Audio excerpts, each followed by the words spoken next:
ಕನ್ನಡತಿ ಧಾರಾವಾಹಿ ಖ್ಯಾತಿಯ ನಟ ಕಿರಣ್ ರಾಜ್, ಭವ್ಯ ಗೌಡ ಮತ್ತು ನಮ್ರತಾ ಗೌಡ ನಟನೆಯ ಕರ್ಣ ಧಾರಾವಾಹಿ ಜೂನ್ 16ರಿಂದ ಆರಂಭವಾಗಿದೆ.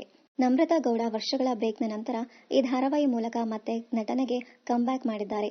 ಅಷ್ಟಕ್ಕೂ ಈ ಧಾರಾವಾಹಿ ಒಪ್ಪಿಕೊಂಡಿದ್ದೇಕೆ ಅನ್ನೋದನ್ನ ನಮ್ರತಾ ಗೌಡ ರಿವೀಲ್ ಮಾಡಿದ್ದಾರೆ. 2 ವರ್ಷ ಹಿಂದೆಯೇ ಇದೇ ಪಾತ್ರಕ್ಕೆ ನನ್ನನ್ನ ಕೇಳಿದರು. ನಾಗಿನಿ ಧಾರಾವಾಹಿಯ ನಂತರ ನಾನು ಬ್ರೇಕ್ ತೆಗೆದುಕೊಳ್ಳುತ್ತಿದ್ದ ಸಮಯದಲ್ಲಿ ಕರ್ಣ ಅಂತ ಹೊಸ ಪ್ರಾಜೆಕ್ಟ್ ಬರುತ್ತಿದೆ. ಇದರಲ್ಲಿ 2 ನಾಯಕಿಯರು ಇರ್ತಾರೆ. ಅದರಲ್ಲಿ ನೀವು ಒಬ್ಬರು. ಅಕ್ಕನ ಪಾತ್ರ ನೀವು ಮಾಡಬೇಕಾಗುತ್ತದೆ ಅಂತ ಹೇಳಿದರು. ಆಗ ಕತೆ ಕೇಳಿದಾಗ ಮಾಡಬಹುದು ಅಂತಿತ್ತು. ಆದರೆ ಕಾರಣಾಂತರಗಳಿಂದ ಅದು ಆಗಲಿಲ್ಲ. ಈಗ ಮತ್ತೊಮ್ಮೆ ಈ ಪಾತ್ರ ನನ್ನನ್ನೇ ಹುಡುಕಿಕೊಂಡು ಬಂದಿತ್ತು. ಶ್ರುತಿ ನಾಯ್ಡು ಅವರು ಕಾಲ್ ಮಾಡಿ ಇನ್ನೊಂದು ನಟಿಯನ್ನ ಹುಡುಕುತ್ತಿದ್ದೇವೆ. ಈಗಾಗಲೇ ಕಿರಣ್ ರಾಜ್ ಮತ್ತು ಭವ್ಯ ಗೌಡ ಸೆಲೆಕ್ಟ್ ಆಗಿದ್ದಾರೆ ಎಂದಿದ್ದಾರೆ ನಮ್ರತಾ ಗೌಡ. ಅಷ್ಟಕ್ಕೂ ಮುಂಚೆಯೇ ಕಿರಣ್ ರಾಜ್ ಅವರ ಪ್ರೋಮೋವನ್ನ ನೋಡಿದ್ದೆ. ನನಗೆ ಮುಂಚೆನೇ ಕತೆ ಗೊತ್ತಿತ್ತು. ಆದರೆ ಈ ರೀತಿ ಶೂಟ್ ಮಾಡ್ತಾರೆ ಅಂತ ಗೊತ್ತಿರಲಿಲ್ಲ. ಸರಿ ಕತೆ ಕೇಳ್ತೀನಿ ಅಂತ ತಂಡದ ಜೊತೆ ಕೂತುಕೊಂಡು ಮಾತನಾಡಿದಾಗ ಕತೆ ಕೇಳಿ ತುಂಬಾ ಖುಷಿಯಾಗಿತ್ತು. ಯಾಕೆಂದ್ರೆ ನಾಯಕಿ ಅಂದಾಗ ಒಂದಷ್ಟು ಬೌಂಡ್ರೀಸ್ ಇರುತ್ತದೆ. ಅದಕ್ಕೂ ಮೀರಿದಂತಹ ಪಾತ್ರ ಇದು.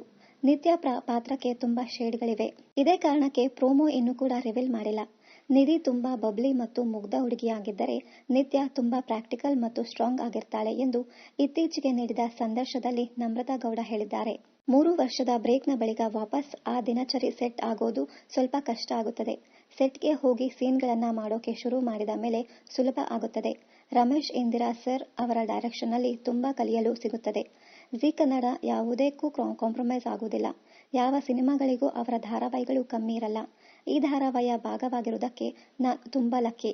2ನೇ ಬಾರಿಯೂ ಈ ಪಾತ್ರ ನನಗೆ ಹುಡುಕಿಕೊಂಡು ಬಂದಿದೆ ಅಂದರೆ ಅದಕ್ಕೆ ಕಾರಣ ಇದೆ ಅಂತಲೂ ಅನಿಸುತ್ತದೆ ಎಂದಿದ್ದಾರೆ ನಮ್ರತಾ ಗೌಡ.